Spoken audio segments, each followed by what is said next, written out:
Hei menantu miskin rendahan. Layani semua tamu.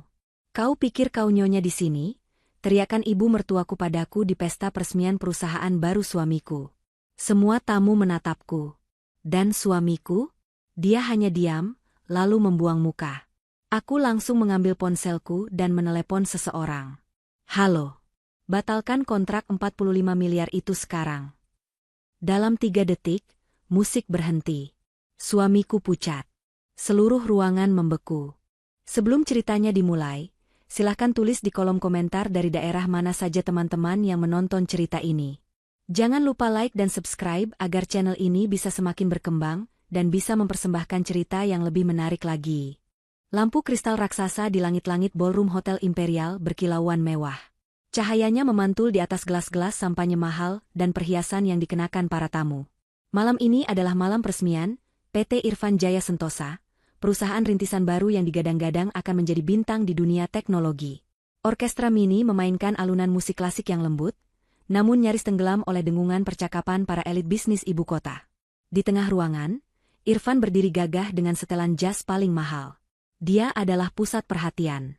Senyumnya tidak pernah lepas dari wajahnya saat menerima jabat tangan dan ucapan selamat.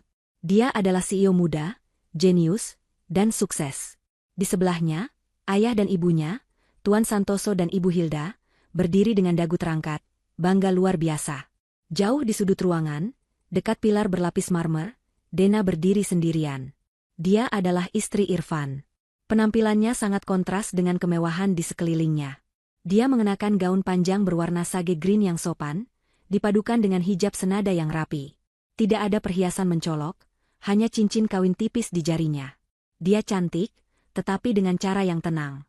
Dia tidak terlihat miskin, namun dia jelas tidak memamerkan kekayaan. Dena memandangi suaminya dari kejauhan. Ada sedikit rasa bangga di hatinya. Dia tahu seberapa keras Irfan bekerja untuk ini. Tapi di balik kebanggaan itu, ada kegelisahan yang menusuk. Dia tahu posisinya di keluarga itu. Sejak hari pertama menikah 3 tahun lalu, dia tidak pernah dianggap. Dia berasal dari keluarga sederhana di desa. Irfan mencintainya, atau begitulah yang Dena yakini. Tapi cinta Irfan tidak pernah cukup kuat untuk melindunginya dari lidah tajam Ibu Hilda, ibu mertuanya, dan Resti, kakak iparnya. 3 tahun dia tinggal di rumah besar mertuanya. 3 tahun dia menelan hinaan. Menantu mandul, pembawa sial, tidak selevel, dan yang paling sering, menantu miskin. Setiap hari Dena harus menyiapkan sarapan untuk keluarga besar itu, dan setiap hari pula masakannya akan dikomentari habis-habisan oleh Ibu Hilda. Dena sudah lelah bersabar. Dia berharap pesta malam ini bisa menjadi titik balik. Ini adalah pencapaian Irfan. Dia berharap, setidaknya malam ini, mereka akan menghargainya sebagai istri dari sang CEO. Harapan itu pupus ketika saat dia melihat Ibu Hilda dan Resti berjalan ke arahnya. Keduanya seperti sepasang burung merak yang angkuh. Ibu Hilda mengenakan kebaya modern bertabur berlian yang menyilaukan mata. Sanggulnya tinggi menjulang. Resti, di sisi lain, memakai gaun merah ketat tanpa lengan, memamerkan semua yang dia punya. Langkah mereka sengaja dibuat lambat, menarik perhatian beberapa tamu di sekitar. Musik seolah sedikit mengecil. Dena menegakkan punggungnya, mencoba menguatkan hati. Dia menyunggingkan senyum tipis. Selamat malam, Ibu, Resti. Pestanya meriah sekali, sapa Dena dengan suara lembut. Ibu Hilda tidak menjawab. Matanya memindai Dena dari ujung hijab sampai ujung sepatu. Pandangan itu penuh dengan penghinaan. Meriah? Tentu saja meriah, desis Ibu Hilda. Ini pesta anakku. Pesta orang berkelas. Kau seharusnya tahu diri sedang berada di mana. Resti tertawa mengejek. Lihat dirimu, Dena. Ini pesta peresmian perusahaan, bukan pengajian di kampungmu. Kenapa kau pakai baju seperti gorden begitu? Kau benar-benar mempermalukan Mas Irfan. Wajah Dena memanas. Dia mengepalkan tangannya di balik tas kecilnya. Resti, tolong jaga bicaramu. Ini di depan umum. Oh, berani kau menasihatiku. Suara Ibu Hilda tiba-tiba naik beberapa oktav. Dia sengaja melakukannya. Dia ingin semua orang mendengar. Musik orkestra benar-benar berhenti. Percakapan terhenti. Seluruh mata di ballroom kini tertuju pada mereka bertiga di sudut ruangan. Ibu Hilda menunjuk wajah Dena dengan jarinya yang penuh cincin berlian. Hei menantu miskin rendahan, teriaknya. Suaranya menggema di ruangan yang mendadak senyap itu. Dena membeku. Jantungnya serasa berhenti berdetak. Beraninya kau berdiri di sini seperti patung. Layani semua tamu, jangan diam saja. Kau pikir kau nyonya di sini? Hinaan itu seperti tamparan keras di depan ratusan orang. Dena bisa merasakan tatapan kasihan, tatapan mengejek, dan tatapan penasaran dari para tamu. Resti, tidak mau kalah, segera maju dan mendorong bahu Dena dengan kasar. Sana ambilin makanan buat para tamu. Tugasmu di belakang bukan di sini. Cepat pergi. Dena terhuyung sedikit. Dia menahan air matanya agar tidak jatuh. Dia tidak akan memberi mereka kepuasan melihatnya menangis. Dalam keheningan yang menyakitkan itu, Dena melakukan satu hal. Dia mencari mata suaminya. Irfan berdiri sekitar 10 meter darinya. Dia melihat semuanya. Mata mereka bertemu. Dena menatapnya dengan putus asa, mengirimkan permohonan tanpa suara. Tolong, Mas. Bela aku. Sekali ini saja. Katakan sesuatu. Irfan tampak panik. Dia melihat ibunya yang sedang murka, lalu melihat Dena yang sedang dipermalukan. Dia melihat para investor penting di sekelilingnya yang menatapnya dengan bingung. Irfan ragu selama sepersekian detik yang terasa seperti selamanya. Lalu, dia membuat keputusan. Irfan membuang muka. Dia berbalik, tertawa canggung ke arah seorang tamu di sebelahnya, dan mengangkat gelasnya seolah-olah tidak ada apapun yang terjadi. Seolah-olah istrinya tidak sedang dicabik-cabik harga dirinya di depan umum. Itu adalah paku terakhir di peti mati pernikahan mereka. Keluarga Irfan yang lain, ayahnya, paman-pamannya, bibi-bibinya, semua ada di sana. Dan semua diam. Tidak ada satupun yang membelanya. Dena akhirnya mengerti. Dia sendirian. Rasa sakit di hatinya berubah menjadi sesuatu yang lain. Sesuatu yang dingin, keras, dan sangat tegas. Keheningan di ballroom terasa berat dan menyesakkan. Ibu Hilda dan Resti masih berdiri di depan Dena, tersenyum penuh kemenangan. Mereka telah berhasil. Mereka telah menunjukkan kepada semua orang di mana tempat menantu miskin itu seharusnya berada. Mereka menunggu Dena berlari keluar sambil menangis. Tapi Dena tidak berlari. Dia tidak menangis. Dia hanya berdiri tegak. Air mata yang tadi sempat menggenang, kini sudah mengering. Rasa panas di pipinya telah lenyap, digantikan oleh ekspresi tenang yang mengerikan. 3 tahun kesabaran, 3 tahun menelan ludah, 3 tahun berharap dicintai apa adanya. Semuanya berakhir malam ini.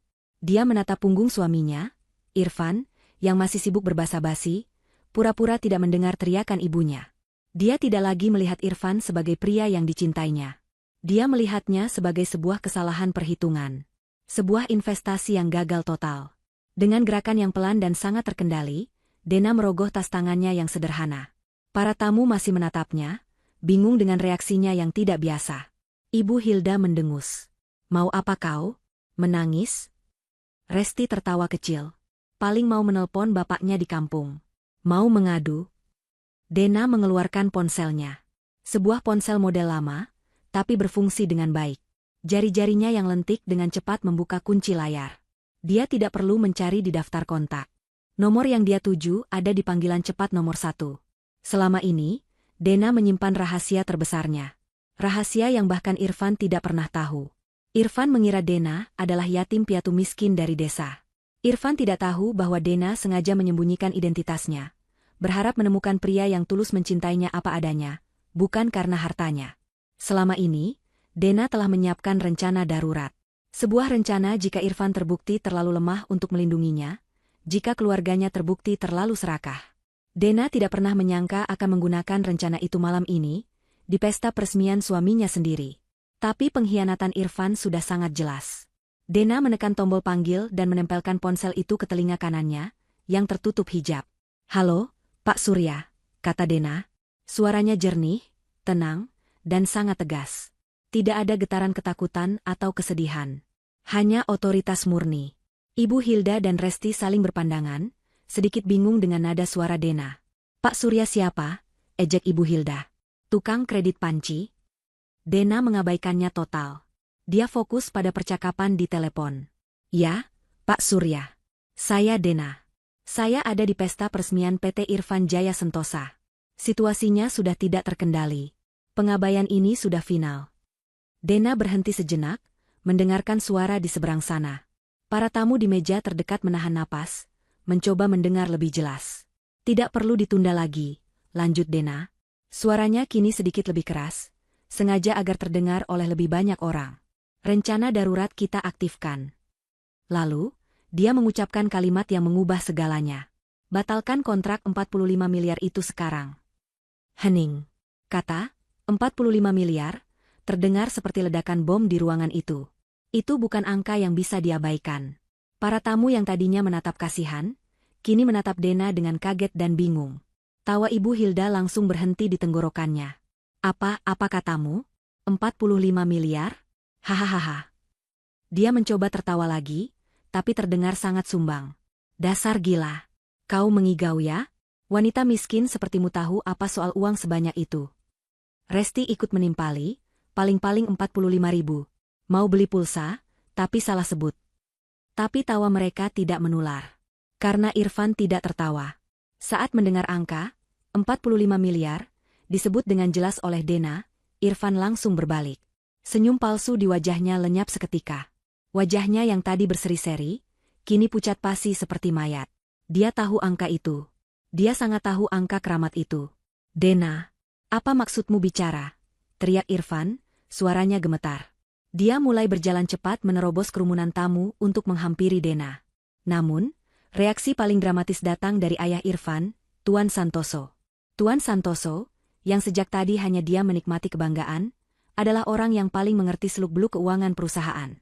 Dia tahu bahwa seluruh operasional PT Irfan Jaya Sentosa, gedung kantor, gaji karyawan, bahkan pesta mewah malam ini, berdiri di atas satu kontrak pendanaan tunggal. Kontrak senilai 45 miliar rupiah dari sebuah perusahaan holding misterius bernama Decorp. Prang. Gelas sampanye di tangan Tuan Santoso terlepas dan hancur berkeping-keping di lantai marmer. Mata Tuan Santoso menatap Dena dengan ngeri. Seluruh tubuhnya gemetar hebat. Kontrak 45 miliar, bisik Tuan Santoso, suaranya parau dan nyaris tak terdengar. Itu kontrak utama kita. Kontrak dari Decorp. Semua mata kini beralih dari Tuan Santoso yang gemetar ke Dena. Wanita berhijab sederhana itu masih memegang teleponnya dengan tenang.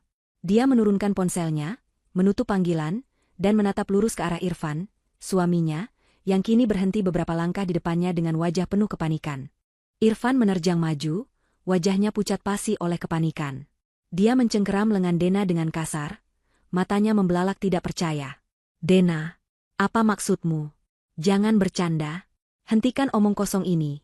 Teriaknya, suaranya bergetar hebat. Dia tidak lagi peduli pada para tamu. Dia hanya peduli pada angka 45 miliar yang baru saja disebut istrinya. Dena menatap cengkeraman tangan Irfan di lengannya. Lalu dia mengangkat matanya, menatap lurus ke mata suaminya. Tatapannya begitu dingin hingga Irfan merasa seperti ditusuk es. Bercanda? Dena mengulang kata itu dengan nada datar. Sejak kapan aku bercanda soal bisnis, Mas Irfan? Dengan satu sentakan pelan namun kuat, Dena melepaskan cengkeraman Irfan. Gerakan itu penuh keyakinan, membuat Irfan mundur selangkah karena kaget. Ini bukan Dena yang dia kenal. Ini bukan istri penurut yang selalu menunduk saat dimarahi. Di sisi lain, Ibu Hilda akhirnya pulih dari keterkejutan awalnya. Dia mengganti rasa kagetnya dengan kemarahan yang lebih besar. Baginya, ini adalah pembangkangan yang tidak bisa dimaafkan. Kurang ajar, bentaknya. Kau pikir kau siapa? Hah? Berani sekali kau mempermalukan kami di depan semua orang. Kau pasti sudah gila. Irfan, seret istri gilamu ini keluar dari sini. Dia sudah merusak pesta anakku. Resti, yang otaknya lebih lambat memproses, ikut menimpali. Iya, Mas. Usir saja dia. Dia pasti cuma cari perhatian. 45 miliar? Jangan mimpi. Wanita kampung sepertimu tahu apa soal uang. Irfan tampak terbelah. Di satu sisi, dia ingin mempercayai hardikan ibunya, bahwa ini semua hanya bualan gila. Tapi di sisi lain, wajah ayahnya, Tuan Santoso, yang kini terduduk lemas di kursi dengan tatapan kosong, menceritakan kisah yang berbeda. Ayahnya tahu angka itu nyata. Dena, aku mohon. Rintih Irfan, nadanya berubah dari marah menjadi memelas. Apapun masalahnya, kita bicarakan di rumah. Jangan sekarang. Sudah terlambat, potong Dena. Tepat pada saat itu, ponsel Dena berdering lagi. Nama, Pak Surya, tertera di layar.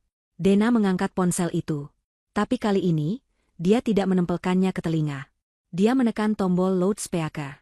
Keheningan di ballroom itu begitu pekat, sehingga suara dering telepon yang berhenti dan suara sambungan yang terhubung terdengar sangat keras. "Halo, Nyonya Dena," suara berat dan profesional seorang pria terdengar dari speaker ponsel. Suara itu adalah suara Pak Surya. Seluruh ruangan menahan napas. "Halo, Pak Surya. Tolong berikan laporannya. Semua orang di sini ingin mendengarkan," kata Dena, suaranya tetap tenang. "Baik, Nyonya," jawab Pak Surya. "Sesuai instruksi Anda beberapa saat lalu, konfirmasi pembatalan kontrak nomor 008 The Corp 4 2025 telah kami eksekusi." Mata Tuan Santoso terpejam. Itulah nomor kontrak mereka. Pak Surya melanjutkan, seluruh dana modal kerja tahap kedua senilai 45 miliar rupiah resmi ditarik kembali ke rekening holding. Perintah penghentian transfer telah dikirim ke bank. Irfan terhuyung. Dia memegang meja di dekatnya agar tidak jatuh. Selanjutnya, suara Pak Surya terdengar tanpa ampun. "Sesuai dengan klausul kontrak 11B tentang wan prestasi moral dan pencemaran nama baik perwakilan investor, perusahaan Anda, PT Irfan Jaya Sentosa, dinyatakan default atau gagal bayar." Tidak mungkin," bisik Irfan. "Tim akuisisi aset kami sedang dalam perjalanan ke lokasi kantor Anda untuk menyegel aset perusahaan. Dan tim hukum kami akan segera mengambil alih seluruh aset jaminan yang tertera dalam kontrak. Semuanya akan dieksekusi pagi ini juga." Suara Pak Surya berhenti. Dena membiarkan informasi itu meresap. Para tamu saling berbisik, wajah mereka penuh keterkejutan. Mereka sedang menyaksikan drama bisnis paling luar biasa dalam hidup mereka. Tapi ada satu kata yang terus terngiang di benak Ibu Hilda dan Resti. Satu kata yang tidak mereka mengerti. "Nyonya Dena?" Ibu Hilda mengulang panggilan itu dengan suara gemetar. Dia menatap Dena seolah baru pertama kali melihatnya. "Pak Surya memanggilmu, Nyonya?" Resti juga membeku. Mulutnya ternganga. Ejekan yang tadi sudah siap di ujung lidahnya kini tertelan kembali. Irfan menatap Dena dengan pandangan ngeri. "Dena, siapa kau sebenarnya?" Tuan Santoso, ayah Irfan, akhirnya angkat bicara. Dia menatap Dena dengan napas terengah-engah. "Dekorp, kontrak itu dari Dekorp." "D?" Matanya membelalak saat kepingan teka-teki itu bersatu di otaknya. "D? Dena? Ya Tuhan, jadi kau." Sebelum Tuan Santoso bisa menyelesaikan kalimatnya, seorang pria tua yang paling dihormati di ruangan itu melangkah maju. Dia adalah Tuan Rahman, seorang investor legendaris yang dikenal sangat jeli dan jarang bicara. Selama ini dia hanya mengamati dari jauh. Tuan Rahman berjalan melewati Irfan yang panik dan Ibu Hilda yang membeku. Dia berhenti tepat di depan Dena. Para tamu terkesiap. Tuan Rahman tidak pernah menghampiri orang. Oranglah yang menghampirinya. Dengan gerakan yang mengejutkan semua orang, Tuan Rahman membungkukkan badannya dalam-dalam di hadapan Dena. Sebuah gestur penghormatan tertinggi di dunia bisnis. "Nyonya." Suara Tuan Rahman terdengar jelas. "Maafkan ketidaktahuan saya selama ini. Saya tidak menyangka akan bertemu Anda di sini." Tuan Rahman menegakkan tubuhnya dan menatap Dena dengan penuh kekaguman. "Jadi, Anda adalah D? Investor tunggal misterius di balik holding company Dekorp?" Seluruh ruangan terdiam. Pertanyaan itu menggantung di udara. Dena, untuk pertama kalinya malam itu, tersenyum tipis. Senyum itu bukan senyum hangat. Itu senyum penuh kuasa. Dia menatap Tuan Rahman, mengabaikan keluarganya yang hancur di belakangnya. "Senang akhirnya bertemu langsung, Tuan Rahman," jawab Dena. "Dan ya, Anda benar. D adalah singkatan dari Dena." Ledakan pengakuan itu lebih dahsyat daripada teriakan Ibu Hilda. D adalah Dena. Pemilik Dekorp, holding company raksasa yang portofolionya merentang dari properti, pertambangan, hingga teknologi.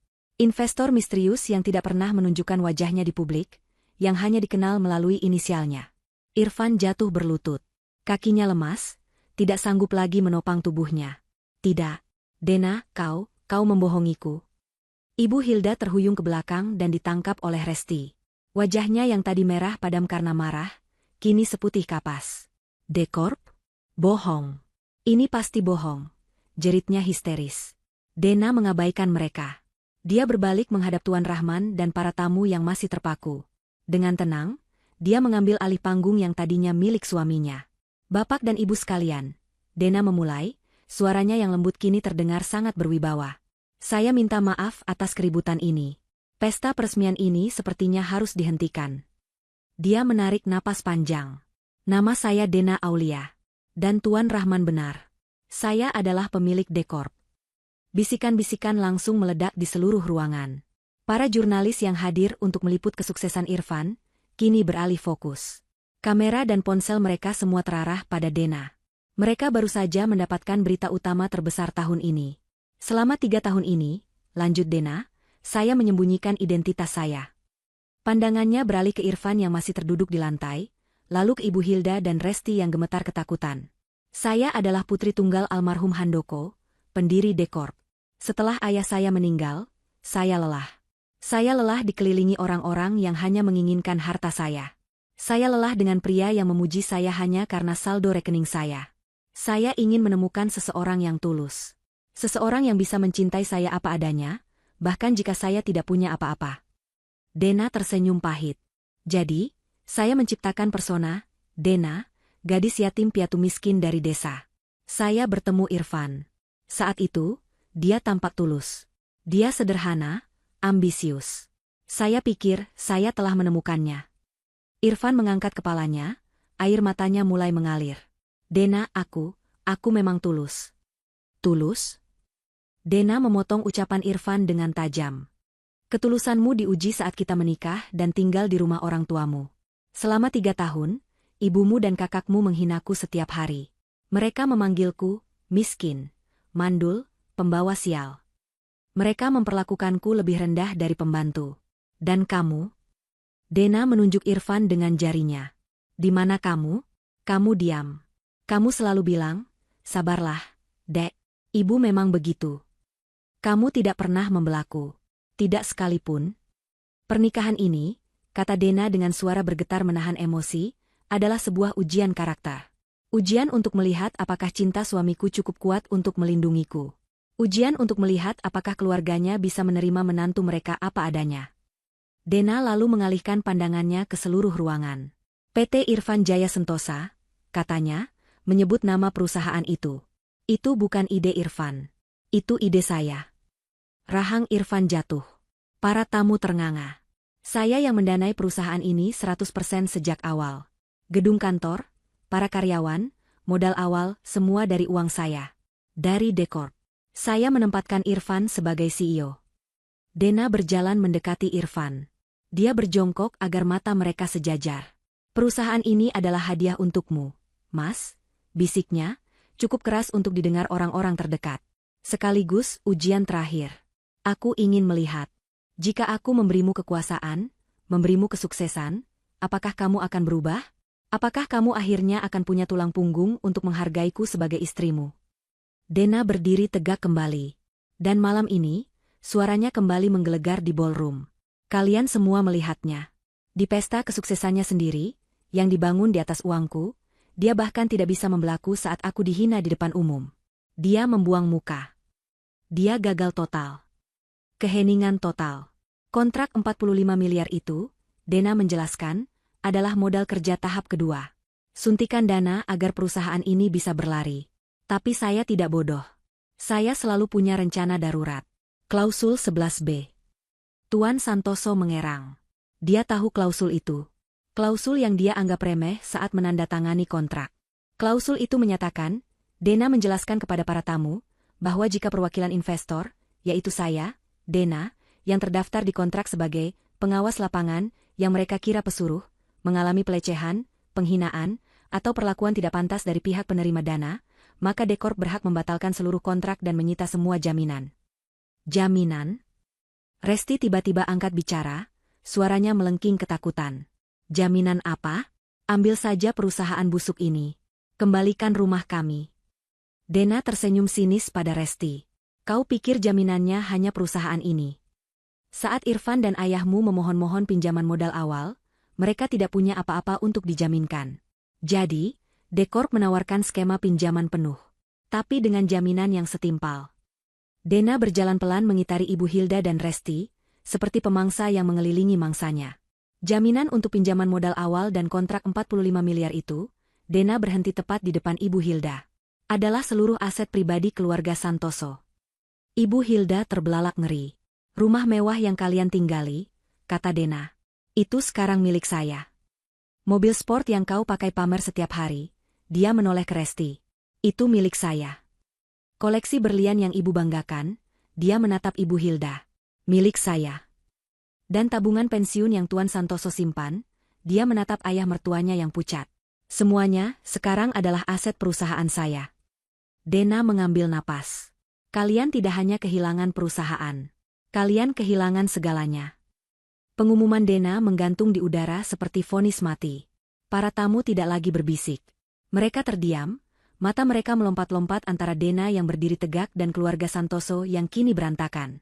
Irfan masih berlutut, menatap lantai marmer dengan pandangan kosong. Tuan Santoso mencengkeram dadanya, napasnya tersengal-sengal. Ibu Hilda adalah yang pertama pulih. Rasa takutnya yang sesaat kini meledak menjadi amarah buta. Kehilangan segalanya adalah konsep yang tidak bisa diterima otaknya. Bohong. Kau pembohong. Teriaknya, suaranya melengking menembus keheningan. Kau pikir kami bodoh? Kau pikir kami akan percaya dongeng murahan ini? Irfan, bangun. Jangan percaya wanita ular ini. Dia pasti bersekongkol dengan Tuan Rahman untuk menipu kita. Resti, ikut mendapatkan keberanian dari ibunya, menunjuk-nunjuk Dena. Benar? Ini pasti penipuan. Mana buktinya? Mana buktinya kau pemilik dekor? Kau hanya menantu miskin pembawa sial. Kau tidak punya apa-apa. Bukti? Dena mengulang kata itu dengan nada lelah. Seolah dia sedang berbicara dengan anak kecil yang keras kepala. Kalian masih butuh bukti? Dia tidak perlu menjawab lebih lanjut. Tepat pada saat itu, pintu utama ballroom yang terbuat dari kayu jati berukir itu terbuka lebar. Tapi bukan pelayan hotel yang masuk. 4 orang pria berjas hitam rapi melangkah masuk dengan langkah cepat dan teratur. Mereka semua memakai earpiece dan membawa tablet serta map kulit tebal. Mereka memancarkan aura profesionalisme yang dingin dan efisien. Pria yang berjalan paling depan adalah Pak Surya. Wajahnya tegas tanpa ekspresi, matanya tajam. Di belakangnya, 3 orang asisten hukumnya mengikuti seperti bayangan. Para tamu secara refleks memberi jalan. Tim hukum itu berjalan lurus menembus kerumunan, tidak peduli pada tatapan penasaran atau pesta yang telah hancur. Langkah mereka tidak goyah, sepatu kulit mahal mereka berdetak serempak di lantai marmer. Mereka berhenti, bukan di depan Dena, tapi tepat di depan Irfan dan Tuan Santoso. Selamat malam, sapa Pak Surya. Suaranya datar, formal, dan tidak menyisakan ruang untuk negosiasi.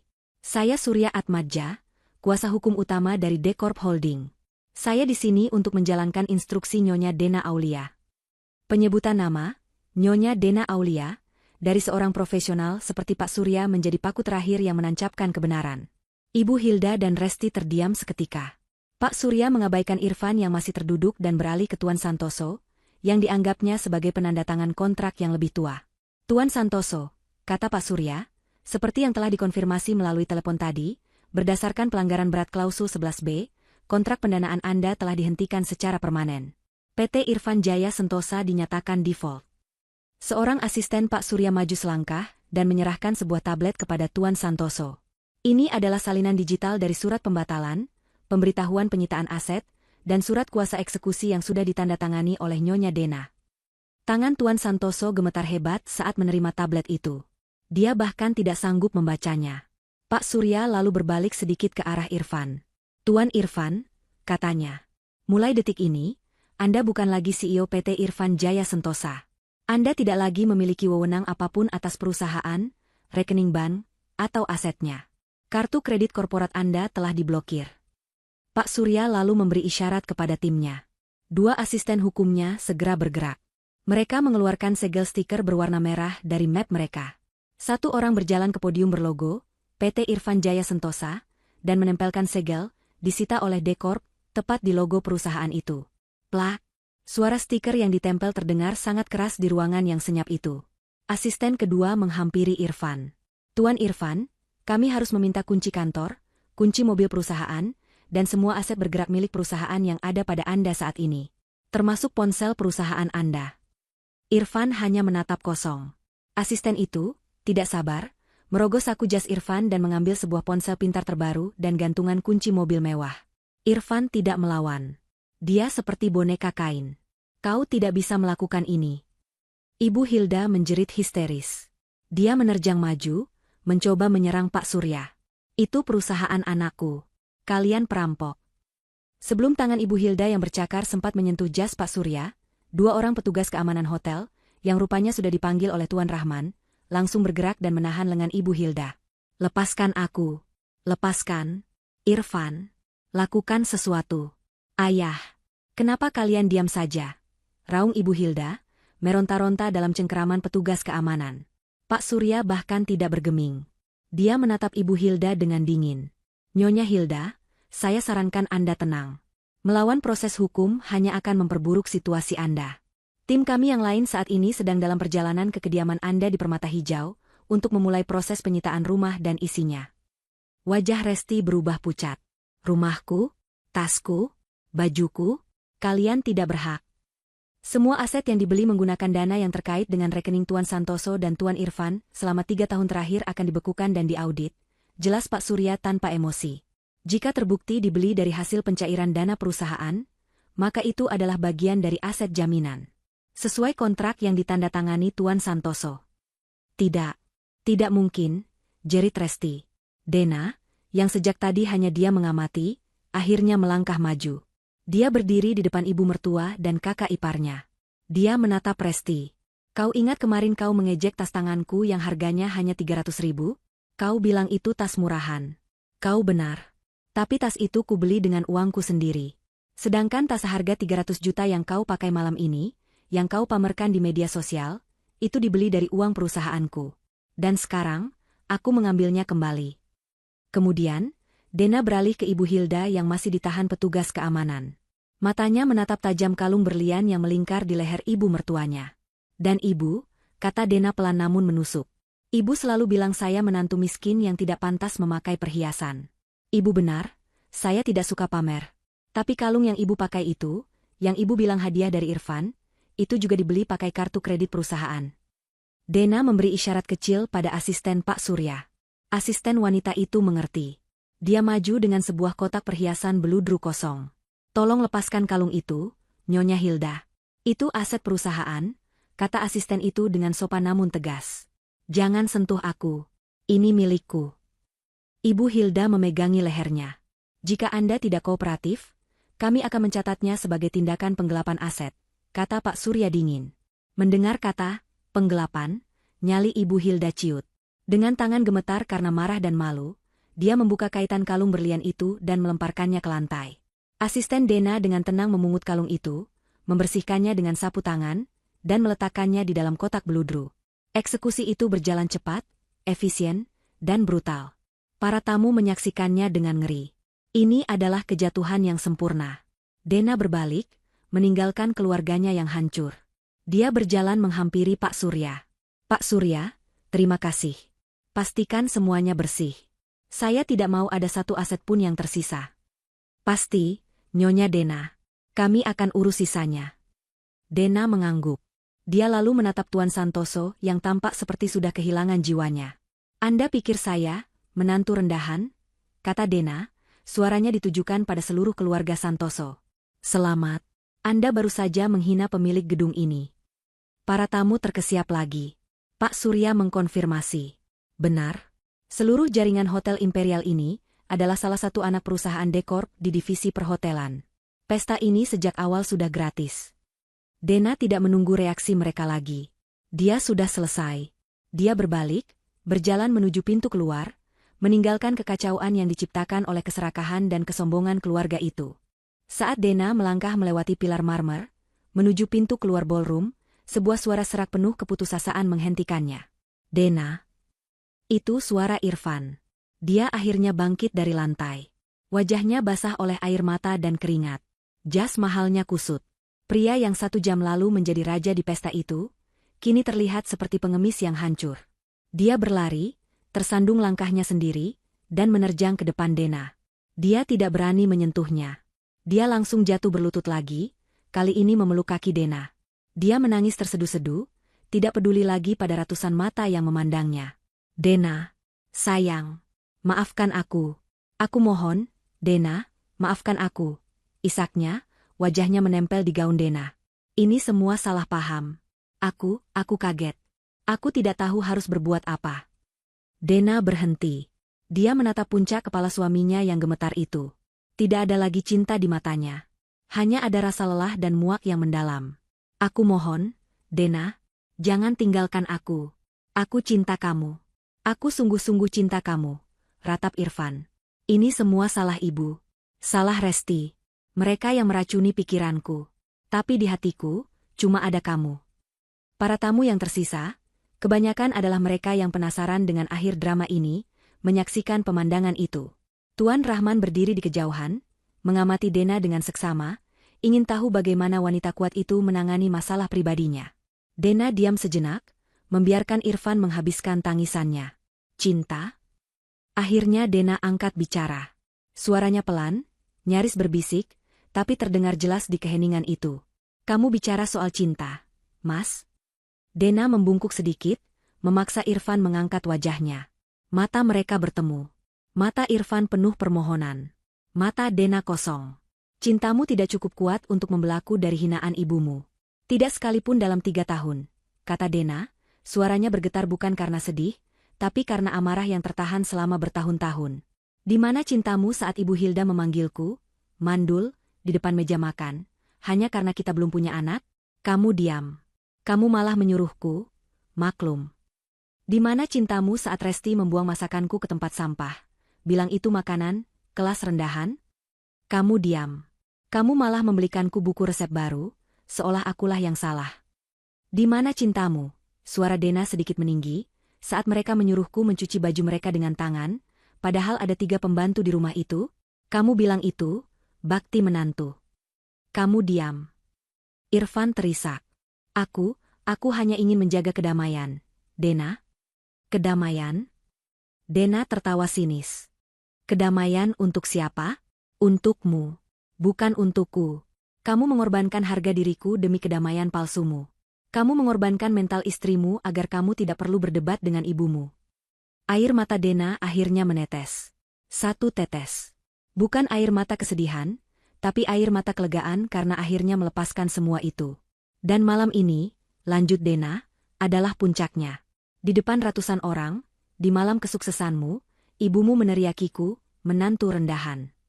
Kakakmu mendorongku seperti binatang. Dan kamu, suamiku, kamu membuang muka. Dena menatap tajam ke mata Irfan. Saat itu, aku tidak butuh 45 miliar darimu. Aku tidak butuh perusahaanmu. Aku hanya butuh suamiku berkata, hentikan, ibu. Dia istriku. Itu saja. Tapi kamu bahkan tidak bisa memberiku itu.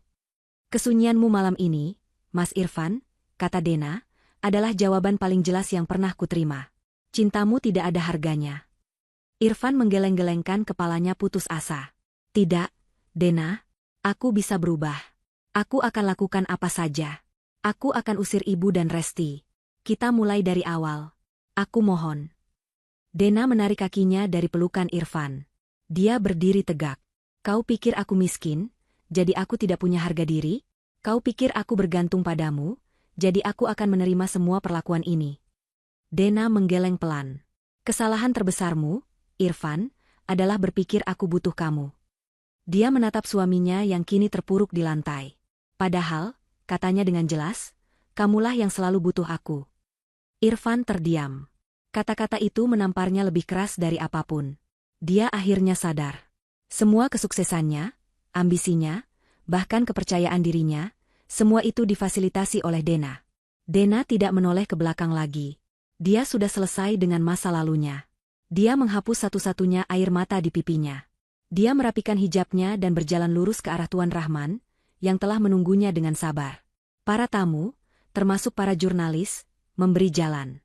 Mereka kini menatap Dena bukan lagi dengan kasihan atau kaget, tapi dengan kekaguman dan rasa hormat yang luar biasa. Dena berhenti di depan Tuan Rahman dan menyunggingkan senyum profesional pertamanya malam itu. Kepanikan dan kekacauan di belakangnya seolah lenyap, terhalang oleh auranya yang kini tenang dan berkuasa. Tuan Rahman, sapa Dena. Nyonya Dena, balas Tuan Rahman, membungkuk sedikit. Pesta ini selesai, kata Dena. Tapi seperti yang Anda dengar, modal 45 miliar saya sekarang menganggur. Saya sedang mencari proyek baru untuk diinvestasikan. Mata Tuan Rahman berbinar. Dia adalah pebisnis sejati. Dia tahu sebuah peluang emas saat melihatnya. Kebetulan sekali, Nyonya, kata Tuan Rahman sambil tersenyum lebar. Saya punya proposal proyek energi terbarukan yang sangat menjanjikan. Tapi saya kekurangan investor utama. Dena tersenyum. Energi terbarukan? Saya suka itu. Mungkin kita bisa membicarakannya lebih lanjut, tawar Tuan Rahman. Di lounge pribadi saya? Di luar gedung ini? Sebuah kehormatan, Tuan Rahman, jawab Dena. Keduanya lalu berjalan berdampingan keluar dari ballroom. Dena tidak pernah menoleh ke belakang sekalipun. Meninggalkan Irfan yang meraung putus asa di lantai, Ibu Hilda yang pingsan di kursi, dan Resti yang menangis histeris. Mereka telah menjadi masa lalu. Di depannya, adalah masa depan 100 miliar. Pintu ballroom yang megah itu seolah menjadi garis pemisah antara dua dunia. Di dalam, Dena dan Tuan Rahman melangkah keluar dengan aura kemenangan, membicarakan proyek miliaran seolah keributan tadi hanyalah interupsi kecil. Di belakang mereka, neraka baru saja dimulai. Hal pertama yang meledak adalah flash kamera. Para jurnalis yang tadi terpaku, kini tersadar dari pingsan kolektif mereka. Mereka baru saja menyaksikan berita terbesar tahun ini. Mereka tidak lagi peduli pada Irfan yang menangis di lantai atau Ibu Hilda yang sudah terkulai pingsan di kursi, ditopang oleh Resti yang menangis histeris. Mereka menyerbu keluar ballroom, berlari ke sudut-sudut lobi, laptop mereka terbuka bahkan sebelum mereka duduk. Dalam waktu kurang dari 10 menit, internet meledak. Skandal peresmian terbesar abad ini, CEO Irfan Jaya dilengsarkan istri di atas panggung. Terungkap, Dekorp dimiliki oleh Dena, istri terhina yang selama ini dianggap miskin. Dari sultan menjadi jelata, keluarga Santoso bangkrut dalam satu malam setelah hina investor utama. Foto-foto dan video amatir mulai beredar. Rekaman Ibu Hilda yang berteriak, menantu miskin rendahan, kini menjadi viral. Disusul dengan video Tuan Santoso yang menjatuhkan gelas, Irfan yang berlutut, dan puncaknya, Tuan Rahman yang membungkuk hormat pada Dena. Seluruh media sosial terbakar. Nama Dena Aulia menjadi trending topik nomor 1, dipuji sebagai simbol wanita kuat. Sementara nama Irfan, Ibu Hilda, dan Resti menjadi bahan cemoohan nasional. Di dalam ballroom, Tuan Santoso akhirnya siuman dari keterkejutannya. Dia adalah seorang pebisnis. Dia tahu apa arti semua ini. Dia merogoh ponsel pribadinya. Layarnya menyala dengan rentetan notifikasi merah. Pesan dari bank, transfer dana dari Dekorp dibatalkan. Email dari mitra bisnis, Tuan Santoso, melihat berita yang beredar, kami menuntut pelunasan utang dagang 5 miliar dalam tempo 1x 24 jam. Email dari supplier, semua pengiriman dibatalkan sampai ada kejelasan dana. Teleponnya berdering. Itu adalah pialang sahamnya. Tuan Santoso mengangkatnya dengan tangan gemetar. Pak Santoso. Apa yang terjadi? Teriak suara di seberang. Semua saham perusahaan lain yang terkait dengan nama Anda anjlok. Anjlok parah di pasar pra-pembukaan. Investor panik. Mereka menarik semua dana. Kita hancur. Pak. Tuan Santoso tidak menjawab. Dia menjatuhkan ponselnya. Reputasi bisnis yang dia bangun 30 tahun, yang dia sombongkan di atas fondasi uang menantunya, hancur lebur dalam 30 menit. Pak Surya dan timnya masih bekerja dengan efisien. Mereka menyegel laptop, dokumen, dan apapun yang berbau perusahaan. Para tamu elit yang tersisa, kini menjauh dari keluarga Santoso seolah mereka membawa wabah penyakit. Tidak ada lagi jabat tangan. Tidak ada lagi senyum basa-basi. Hanya ada tatapan menghakimi dan jijik. Mereka adalah paria sosial. Kita harus pergi dari sini, bisik Tuan Santoso, suaranya parau. Dia menarik lengan Irfan dengan kasar, memaksanya berdiri. Bangun, Irfan. Jangan jadi pengecut. Kita pergi. Irfan berdiri seperti zombie. Matanya kosong. Ibu Hilda akhirnya sadar dari pingsannya, dibantu oleh Resti. Aku di mana? Pesta. Dena. Kita pulang, bentak Tuan Santoso. Kesadaran Ibu Hilda pulih sepenuhnya. Wajahnya kembali memerah karena malu dan marah. Benar, kita pulang. Aku akan membereskan wanita ular itu. Dia tidak bisa melakukan ini pada kita. Dengan sisa-sisa harga diri mereka, keluarga itu berjalan keluar dari ballroom. Tuan Santoso memapah Irfan. Ibu Hilda berjalan tertatih dengan sepatu hak tingginya, didampingi Resti yang riasannya sudah luntur total, menyisakan jejak-jejak hitam air mata di pipinya. Lobi hotel terasa sangat jauh. Setiap langkah seperti berjalan di atas bara api. Semua mata tertuju pada mereka. Staf hotel, tamu lain yang baru datang, semua menatap mereka. Bisikan-bisikan terdengar jelas. Itu mereka, keluarga yang menghina Nyonya Dena. Ya Tuhan, sombong sekali tadi. Sekarang lihat. Memalukan. Benar-benar memalukan. Ibu Hilda mencoba mengangkat dagunya, berpura-pura tidak mendengar. Dia berjalan angkuh menuju pintu depan, ke tempat valet parking. Mobil, teriak Ibu Hilda pada petugas valet yang tertegun. Mobil Alphard putih kami. B1 Halde. Cepat. Petugas valet itu tampak gugup. Dia menelan ludah. Maaf, Nyonya. Jangan banyak bicara. Cepat ambil mobilku. Maaf, Nyonya Hilda. Suara dingin terdengar dari samping mereka. Itu bukan Pak Surya, tapi salah satu asistennya. Seorang wanita muda berjas rapi, memegang sebuah tablet. Sesuai instruksi Nyonya Dena, kata wanita itu dengan nada datar, seluruh kendaraan atas nama Tuan Santoso, Nyonya Hilda, Tuan Irfan, dan Nona Resti, tercatat sebagai aset jaminan yang dibeli menggunakan dana perusahaan. Kunci-kuncinya telah kami amankan. Mata Ibu Hilda membelalak. Apa? Mobilku juga? Kau tidak berhak. Kami berhak sepenuhnya. Ini surat sitanya, kata wanita itu sambil menunjukkan layar tabletnya. Lalu kami pulang naik apa? Suara Resti bergetar ketakutan. Itu bukan lagi urusan kami, jawab asisten itu dengan dingin. Kita pesan taksi, geram Tuan Santoso. Dia masih punya harga diri. Dia tidak mau terlihat terdampar. Resti buru-buru mengeluarkan ponselnya yang berhias berlian imitasi. Dia membuka aplikasi taksi online. Aku akan pesan yang paling mahal. Dia mencoba memesan. Gagal. Koneksi apa ini? Gumamnya. Dia mencoba lagi. Gagal. Metode pembayaran ditolak, baca Resti pelan. Apa maksudmu ditolak? Bentak Irfan, akhirnya bersuara. Kartu kreditku, e-walletku, semua ditolak. Resti panik. Dia membuka aplikasi mobile bankingnya.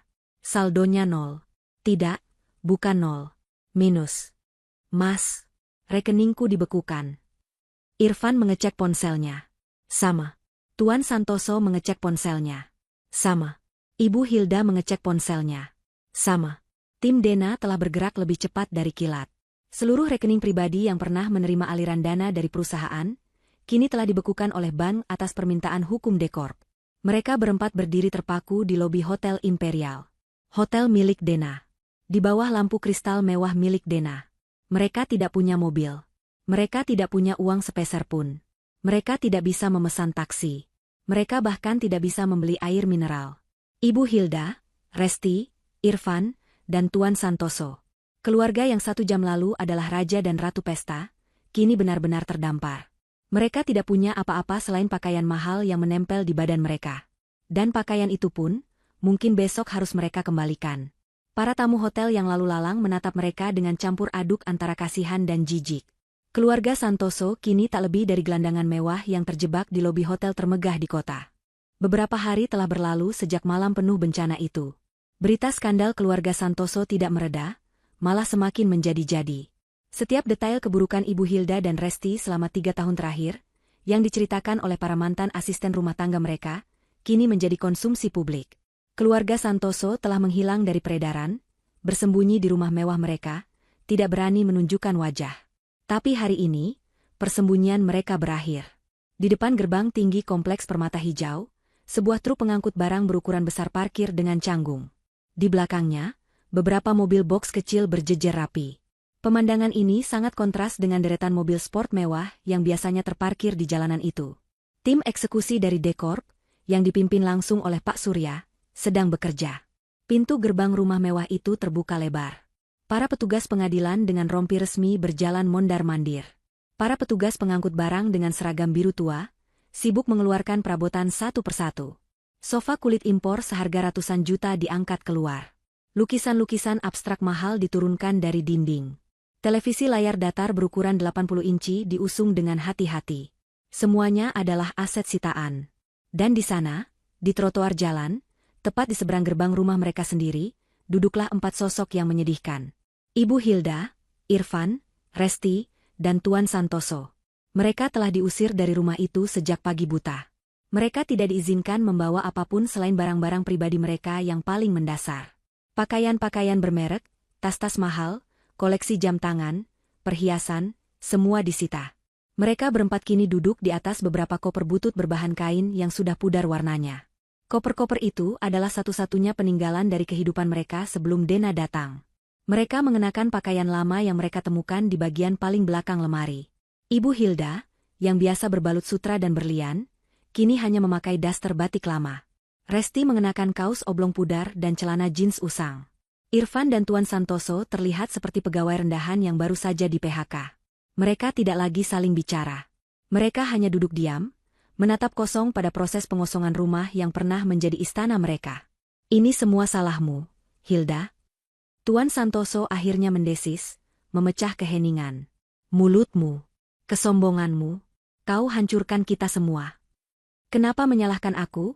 Balas Ibu Hilda, suaranya serak karena menangis berhari-hari. Ini semua salah anakmu. Kenapa dia begitu bodoh sampai tidak tahu siapa istrinya sendiri? Kenapa dia begitu lemah? Diam kalian berdua, teriak Irfan putus asa. Sudah hancur pun masih bertengkar. Aku lapar. Rengek Resti, memegangi perutnya. Aku mau makan, aku mau pulang. Tidak ada yang menanggapinya. Sebuah mobil sedan hitam mewah yang sangat berbeda dari mobil-mobil tim eksekusi, meluncur pelan dan berhenti tepat di depan gerbang. Kaca jendelanya yang gelap turun perlahan. Pak Surya, yang sedang mengawasi proses, segera menghampiri mobil itu dan membungkuk hormat. Selamat siang, Nyonya Dena. Selamat siang, Tuan Rahman, sapa Pak Surya. Pintu mobil terbuka. Dena melangkah keluar. Dia tampak sangat berbeda. Hari ini, dia mengenakan setelan celana panjang berwarna krem yang elegan, blus putih bersih, dan hijab yang ditata profesional. Sebuah kacamata hitam besar bertengger di wajahnya, memberinya aura bintang film. Dia tampak berkuasa, tenang, dan sangat kaya. Di sebelahnya, Tuan Rahman turun, mengenakan kemeja batik sutra yang berwibawa. Keluarga Santoso yang duduk di trotoar, membeku. Pemandangan Dena yang begitu bersinar, kontras dengan kondisi mereka yang dekil dan terhina di pinggir jalan, adalah tamparan yang lebih keras daripada apapun. Ibu Hilda menatap Dena. Dia melihat wanita yang dulu dia sebut menantu rendahan. Dia melihat sepatu hak mahal yang Dena kenakan. Dia melihat mobil mewah yang mengantarnya. Dia melihat Tuan Rahman, investor legendaris, yang berdiri di samping Dena dengan penuh hormat. Seluruh kesombongan, kemarahan, dan harga diri Ibu Hilda lenyap seketika. Yang tersisa hanyalah keputusasaan murni seorang pecundang. Dengan tenaga yang tidak disangka-sangka, Ibu Hilda bangkit dari duduknya. Dia berlari menyeberangi jalan kecil itu. Dia tidak peduli lagi pada tatapan para petugas pengadilan atau para tetangga yang mengintip dari balik gorden mereka. Dia sampai di depan Dena, dan tanpa ragu, dia menjatuhkan dirinya. Dia bersujud. Dia memeluk kaki Dena, mencium sepatu mahal itu. Dena, anakku, ampun. Raungan histeris Ibu Hilda memecah keheningan siang itu. Maafkan ibu, nak, maafkan ibu, ibu salah, ibu khilaf. Dia menangis meraung-raung, wajahnya yang sembab kini kotor oleh debu trotoar. Dena hanya berdiri diam, menatap puncak kepala wanita yang telah menyiksanya selama 3 tahun. Tuan Rahman mundur selangkah, memberi mereka ruang. Pak Surya tetap diam tanpa ekspresi. Tolong kami, Dena, kami tidak punya apa-apa. Kami mau tinggal di mana? Kami makan apa? Ibu Hilda mengangkat wajahnya yang basah oleh air mata dan ingus. Tolong, Dena. Demi Irfan. Dia masih suamimu. Kasihani kami. Ibu mohon. Irfan, Resti, dan Tuan Santoso hanya bisa menatap dari seberang jalan. Terlalu malu, terlalu hancur untuk ikut memohon. Dena menatap wanita tua yang kini bersimpuh di kakinya. Wajahnya tersembunyi di balik kacamata hitamnya, sulit dibaca. Akhirnya, Dena angkat bicara. Suaranya tenang, dingin, dan tidak terpengaruh oleh drama di kakinya. Ibu, katanya. Ibu Hilda langsung terdiam, matanya penuh harap. Saat aku tidak punya apa-apa di matamu, kata Dena dengan pelan namun jelas, kau menyuruhku melayani tamu di pesta. Kau menyuruhku mencuci piring di dapur. Kau bilang itu adalah tugasku sebagai orang rendahan. Dena sedikit membungkuk, melepas kacamata hitamnya. Matanya menatap lurus ke mata Ibu Hilda yang memerah. Sekarang, lanjut Dena, kalian benar-benar tidak punya apa-apa. Dena menegakkan tubuhnya kembali. Kau bisa mulai belajar melayani dirimu sendiri. Harapan di mata Ibu Hilda padam seketika. Dia mengerti. Tidak ada pengampunan. Dena memakai kembali kacamata hitamnya. Dia tidak lagi mempedulikan Ibu Hilda yang masih bersimpuh. Pak Surya, selesaikan semuanya hari ini, perintah Dena. Baik, Nyonya. Tuan Rahman, mari kita masuk, kata Dena, beralih ke mitranya. Saya berencana meruntuhkan bangunan ini. Saya akan membangun panti asuhan di atas tanah ini. Namanya akan kuambil dari nama almarhumah ibuku. Tuan Rahman mengangguk setuju. Ide yang sangat mulia, Nyonya Dena. Dena melangkahkan kakinya, dengan hati-hati melangkahi Ibu Hilda yang masih terisak-isak di tanah, seolah wanita itu hanyalah sampah yang tergeletak di jalan. Dia berjalan memasuki gerbang rumah yang kini resmi menjadi miliknya, meninggalkan masa lalunya yang kelam untuk selamanya. Minggu-minggu berlalu. Musim berganti. Debu dari skandal pesta peresmian itu perlahan mulai mengendap, digantikan oleh berita baru yang tak kalah menggemparkan. Kebangkitan Dekorp di bawah kepemimpinan langsung sang pewaris, Dena Aulia. Gedung pencakar langit baru di pusat distrik bisnis, yang tadinya mangkrak, kini selesai dalam waktu singkat. Logo, Dekorp, yang besar dan bercahaya perak terpasang megah di puncaknya, menjadi simbol kekuatan baru di ibu kota. Dena Aulia telah menjadi figur publik. Wajahnya menghiasi berbagai sampul majalah bisnis. Dia dihormati, disegani, dan menjadi inspirasi. Di sisi lain kota, di dunia yang gelap dan basah, Irfan hidup dalam bayang-bayang. Dia telah kehilangan segalanya. Nama baiknya hancur. Tidak ada satupun perusahaan yang mau menyentuhnya. Dia dicap sebagai penipu, pria lemah, dan yang terburuk, pria bodoh yang menghina sumber kekayaannya sendiri. Ayahnya, Tuan Santoso, dikabarkan terkena stroke ringan dan kini dirawat di panti jompo kelas bawah. Nasib Ibu Hilda dan Resti tidak jelas. Mereka menghilang bak ditelan bumi. Irfan kini sendirian. Dia tinggal di sebuah kamar kos sempit di Gang Becek, bertahan hidup dari sisa-sisa uang tunai yang kebetulan ada di dompetnya malam itu. Tapi uang itu sudah habis. Dia lapar, kotor, dan putus asa. Dia telah menghabiskan 2 minggu terakhir hanya untuk satu hal, mencari Dena. Bukan di kantor Dekorp yang dijaga super ketat, tapi di rute yang dia perkirakan akan Dena lewati. Dia tahu Dena punya kebiasaan mengunjungi kedai kopi kecil di dekat kantor lamanya dulu. Kebiasaan lama yang mungkin masih Dena lakukan. Dia menunggu. Hujan deras turun malam itu, membuat jaket tipis yang dikenakannya basah kuyup dan menempel di tubuhnya yang kini lebih kurus. Dia menggigil, bukan hanya karena dingin, tapi karena campuran antara benci pada diri sendiri dan secercah harapan gila. Dia harus mendapatkan Dena kembali. Dia harus memohon. Dia akan melakukan apa saja. Dia tidak hanya merindukan uangnya. Dia merindukan status, kehormatan, dan kenyamanan. Dia merindukan kehidupan di mana dia adalah CEO Irfan. Dia sadar sekarang, dia bukan apa-apa tanpa Dena. Pukul 7 malam, sebuah mobil sedan mewah berwarna hitam berhenti di seberang jalan. Payung hitam terbuka, dipegang oleh seorang pengawal bertubuh tegap. Lalu, Dena melangkah keluar. Dia tampak anggun, mengenakan mantel wol berwarna navy blue. Dia tidak lagi sendirian. Selain pengawal yang memegang payung, 2 pengawal lain mengikutinya dari belakang. Inilah kesempatannya. Dena. Irfan berlari keluar dari gang persembunyiannya, menerobos hujan deras, tidak peduli pada klakson mobil yang memekik. Para pengawal Dena langsung bergerak. Mereka membentuk formasi, melindungi Dena di belakang mereka. Berhenti. Jangan mendekat, teriak salah satu pengawal. Dena, ini aku, Irfan. Suamimu, teriak Irfan, suaranya parau. Dena, dari balik perlindungan pengawalnya, menatap pria yang kini berdiri basah kuyup di depannya. Wajahnya yang dulu tampan kini kuyu, ditumbuhi janggut dan kumis yang tidak terurus. Matanya liar dan merah. Dena memberi isyarat pelan pada pengawalnya. Tidak apa-apa. Beri dia 1 menit. Para pengawal sedikit mengendur, tapi tetap waspada. Irfan langsung merangkak maju, bersujud di trotoar yang basah dan kotor di depan sepatu Dena.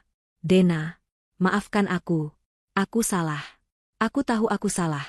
Isaknya, air hujan bercampur dengan air matanya. Aku buta, Dena. Aku dibutakan oleh kesombongan ibuku. Aku terlalu takut padanya. Dena hanya menatapnya tanpa ekspresi. Aku akan lakukan apa saja, Dena. Apa saja. Irfan berjanji, nadanya histeris. Kita mulai lagi dari awal. Aku akan berubah. Aku bersumpah. Irfan mengangkat wajahnya, menatap Dena dengan penuh harap. Dia mengeluarkan kartu truf terakhirnya, pengorbanan terbesar yang bisa dia pikirkan. Aku akan ceraikan ibuku, teriaknya. Aku akan putus hubungan dengan Ibu Hilda dan Resti. Aku akan mengusir mereka. Aku tidak akan pernah bertemu mereka lagi. Hanya kita berdua, Dena. Seperti dulu. Aku mohon. Keheningan sesaat. Hanya suara hujan yang terdengar. Dena menatap pria di kakinya. Dulu, dia mungkin akan luluh mendengar janji ini. Dulu, dia mungkin akan menangis dan memeluknya. Tapi, dulu, sudah mati di malam pesta itu. Kamu tidak perlu repot-repot, kata Dena. Suara Dena begitu tenang, begitu dingin, hingga menembus derasnya hujan. Irfan mendongak, bingung. Apa maksudmu? Kamu tidak perlu menceraikan ibumu, Irfan, jelas Dena. Karena aku sudah menceraikan kamu. Dunia Irfan runtuh untuk kedua kalinya. Tidak, Dena, kau tidak bisa. Aku bisa, potong Dena. Surat cerai kita sudah dikabulkan pengadilan 2 minggu lalu. Gugatan cerai atas dasar penelantaran emosional dan perlakuan tidak menyenangkan dari keluarga. Kamu tidak pernah hadir di sidang, jadi semuanya diputuskan secara fair stake. Kita sudah resmi bercerai. Irfan ternganga. Dia bahkan tidak tahu. Dia terlalu sibuk bersembunyi dan mengasihani diri sendiri, sampai tidak mengecek surat panggilan pengadilan di alamat kosnya. Dan satu hal lagi, tambah Dena, seolah ini hanya detail kecil dalam rapat bisnis. Dena memberi isyarat pada salah satu pengawalnya. Pengawal itu menyerahkan sebuah map tebal yang terbungkus plastik agar tidak basah. Dena melemparkan map itu ke depan Irfan. Map itu jatuh dengan bunyi, bluk, yang basah di trotoar. Itu apa? Bisik Irfan ngeri. Pernikahan kita memang sudah selesai, kata Dena, tapi urusan kita belum. Selama 3 tahun, aku hidup dalam tekanan mental. Aku dihina, direndahkan, dan harga diriku diinjak-injak setiap hari. Dan kamu, sebagai suamiku, membiarkan itu terjadi. Itu ada harganya. Irfan membuka map itu dengan tangan gemetar. Isinya adalah surat-surat hukum. Aku menuntutmu atas kerugian mental selama 3 tahun pernikahan kita, kata Dena. Aku menuntut ganti rugi imaterial sebesar 50 miliar rupiah. Irfan tertawa. Tawa putus asa yang terdengar seperti tangisan. 50 miliar? Dena, kau gila. Kau tahu aku tidak punya apa-apa. Kau sudah mengambil semuanya. Aku bahkan tidak punya uang untuk makan malam ini. Ini konyol. Aku tahu, jawab Dena tenang. Aku tahu kau tidak akan pernah bisa membayarnya. Bukan itu intinya. Dena membungkuk sedikit, menatap tajam pria yang telah menghancurkan hatinya. Intinya adalah, kata Dena, hutang itu akan mengikatmu seumur hidupmu. Setiap rupiah yang kau hasilkan, setiap pekerjaan yang kau dapat, sebagian akan disita untuk membayar hutangmu padaku. Kau tidak akan pernah bisa membangun hidup baru. Kau tidak akan pernah bisa lepas. Kau mengambil 3 tahun harga diriku, bisik Dena. Sekarang, aku mengambil sisa hidupmu. Pengacaraku, Pak Surya, akan menemuimu. Selamat tinggal, Irfan. Dena berbalik badan, tidak menoleh lagi. Pengawalnya membukakan payung dan menuntunnya masuk ke kedai kopi yang hangat. Irfan ditinggalkan sendirian di trotoar. Basah kuyup, hancur, dan kini, terikat hutang yang tidak akan pernah bisa dia lunasi. Dia meraung, bukan seperti manusia, tapi seperti binatang yang terluka dan terjebak. Tapi suaranya ditelan oleh deru hujan dan gemuruh petir. Tidak ada yang mendengar. Tidak ada yang peduli. 6 bulan kemudian. Pemandangan dari lantai 50 gedung Dekorp Tower sungguh menakjubkan. Jendela kaca raksasa dari lantai ke langit-langit menyuguhkan pemandangan seluruh kota yang berkilauan di bawah matahari pagi. Di dalam ruang rapat dewan direksi yang luas, Dena Aulia berdiri di ujung meja kayu mahoni yang panjang. Dia tidak lagi memakai daster atau gaun sederhana. Dia mengenakan blazer putih yang dipesan khusus, dipadu dengan hijab sutra berwarna perak yang menata rambutnya dengan sempurna. Auranya memancarkan otoritas dan kecerdasan. Di sekeliling meja, duduk para direktur dan investor, termasuk Tuan Rahman, yang kini menjadi mitra bisnis utamanya. Di layar besar di belakang Dena, terpampang sampul majalah bisnis paling bergengsi di Asia. Wajah Dena ada di sana, tersenyum tipis penuh percaya diri. Judulnya tertulis besar-besar, Nyonya yang sesungguhnya, Dena Aulia dan Dekorp meluncurkan proyek energi hijau 100 miliar. Tahap pertama proyek geotermal kita di Jawa Barat telah selesai 90%. Kata Dena, Suaranya tenang dan jelas, memenuhi ruangan. Tuan Rahman, bagaimana dengan progres akuisisi lahan untuk tahap kedua? Tuan Rahman mengangguk. Semua lancar, Nyonya Dena. Tim hukum kita bekerja sangat baik. Diperkirakan selesai akhir kuartal ini. Rapat berjalan lancar. Dena memimpin dengan tegas, menjawab pertanyaan dengan data yang akurat, dan memberikan arahan dengan visi yang jernih. Tidak ada yang berani memotong ucapannya. Tidak ada yang memandangnya rendah. Dia adalah Nyonya Dena, sang CEO, sang pemilik, sang visioner. Setelah rapat selesai, Dena berjalan keluar dari ruang rapat, diikuti oleh asistennya. Nyonya, mobil sudah siap di lobi bawah, kata asistennya. Sesuai jadwal, kita akan mengunjungi lokasi panti asuhan, Kasih Aulia. Terima kasih, Rina, kata Dena tersenyum. Panti asuhan, Kasih Aulia, adalah proyek pribadinya. Panti itu dibangun di atas sebidang tanah di permata hijau, tempat di mana dulu sebuah rumah mewah penuh kesombongan pernah berdiri. Rumah itu telah diruntuhkan, dan di atasnya, Dena membangun sebuah bangunan yang penuh tawa anak-anak. Nama, Aulia, diambil dari nama almarhumah ibunya. Pemandangan ini adalah kontras pertama. Pemandangan kontras kedua terjadi di sudut kota yang lain. Di sebuah pujasera sempit, panas, dan berbau minyak jelantah. Di dapur belakang yang kotor dan penuh asap, dua wanita sedang bekerja dengan kasar. Wanita yang lebih tua, rambutnya yang dulu disanggul tinggi kini ditutupi topi kain yang kotor, sedang menggosok wajan hitam besar dengan sabut baja. Tangannya yang dulu penuh cincin berlian, kini kasar, kapalan, dan melepuh karena air panas. Dia adalah Ibu Hilda. Di sebelahnya, seorang wanita yang lebih muda sedang mencuci tumpukan piring kotor yang menggunung. Wajahnya yang dulu terawat, kini kusam dan berminyak karena keringat. Dia adalah Resti. Cepat cuci piringnya, bentak Ibu Hilda. Pelanggan di depan sudah mengeluh. Kau ini lambat sekali. Ibu diam saja, balas Resti ketus. Tangan ibu yang lambat. Gosok wajan saja tidak bersih. Dasar tua. Kurang ajar kau. Ibu Hilda memukul punggung Resti dengan sendok sayur. Aduh, sakit. Aku benci hidup ini. Ini semua salah ibu. Gara-gara mulut ibu, kita jadi seperti ini. Gara-gara kau juga yang manas-manasi. Dan gara-gara kakakmu yang bodoh itu. Pertengkaran itu adalah rutinitas harian mereka. Mereka bekerja dari subuh hingga tengah malam di warung makan kecil itu, hanya untuk mendapatkan upah yang pas-pasan. Mereka harus melakukannya. Sebagian besar upah mereka langsung dipotong oleh jurusita untuk membayar cicilan hutang 50 miliar yang dibebankan Irfan kepada seluruh keluarga. Karma untuk Ibu Hilda dan Resti yang dulu menyuruh Dena melayani, kini mereka harus melayani orang lain seumur hidup mereka. Dan di mana Irfan? Di bagian depan pujasera yang sama, seorang pria kurus dengan seragam petugas kebersihan berwarna biru kusam sedang mengepel lantai. Lantai itu kotor oleh tumpahan kuah soto dan tisu bekas. Dia mengepel dengan pandangan kosong. Beberapa pengunjung sengaja melempar sampah di dekatnya, dan dia hanya diam, mengambilnya, lalu lanjut mengepel. Dia adalah Irfan. Inilah pekerjaannya. Petugas kebersihan. Dia bekerja di tempat yang sama dengan ibu dan adiknya. Bukan karena kebetulan. Tapi karena hanya pemilik pujasera inilah yang mau menerima 3 orang bermasalah dalam satu paket, dengan gaji di bawah standar, yang semuanya diawasi oleh tim Pak Surya untuk pembayaran hutang. Irfan mengangkat kepalanya saat Resti keluar membawa tumpukan piring kotor. Mata mereka bertemu. Tidak ada sapaan. Hanya tatapan benci dan lelah. Irfan kembali menunduk, fokus pada kain pelnya. Dia telah kehilangan segalanya. Istri, harta, kehormatan, dan masa depan. Dia terjebak dalam neraka yang dia ciptakan sendiri. Sementara itu, di panti asuhan Kasih Aulia, Dena baru saja tiba. Puluhan anak-anak kecil berlarian menyambutnya.